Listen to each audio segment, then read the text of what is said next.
السلام علیکم friends, welcome to کتاب نگری یوٹیوب چینل کتابوں کی نگری میں خوش آمدید۔ میں ہوں آپ کی ہوسٹ اقراء یاسین اور آج میں آپ کے لیے لے کر آئی ہوں بساط دل ناول کی ایپیسوڈ نمبر 26 کی ایک چھوٹی سی سنیک پیک کو لے کر۔ تو جلدی سے دیر کیے بنا چلتے ہیں سنیک پیک کی جانب۔ مجھے ہاتھ مت لگائیں، گھن آ رہی ہے مجھے اپنے آپ سے۔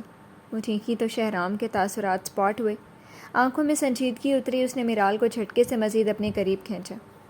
یہ نخرہ، یہ نازکی اب کیوں میرال؟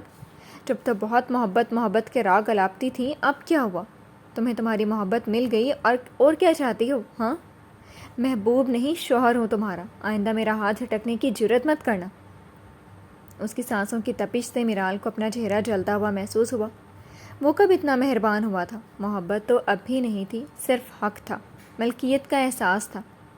زبردستی کے شوہر ہیں آپ میرے، جس نے میری بے ہوشی کا فائدہ اٹھایا تھا فائدہ۔ اب تمہاری بے ہوشی میں تو کیا، تمہارے ہوش میں بھی قریب آنے کا، تمہیں چھونے کا حق رکھتا ہوں میں۔ اس لیے اپنے چھوٹے سے دماغ میں یہ بات بٹھا لو کہ کوئی فائدہ نہیں اٹھایا۔ تم چاہو تو تمہارے ہوش میں آنے کے بعد بھی تمہیں اپنی سانسیں دے کر زندگی بخش سکتا ہوں۔ شکریہ، اللہ حافظ۔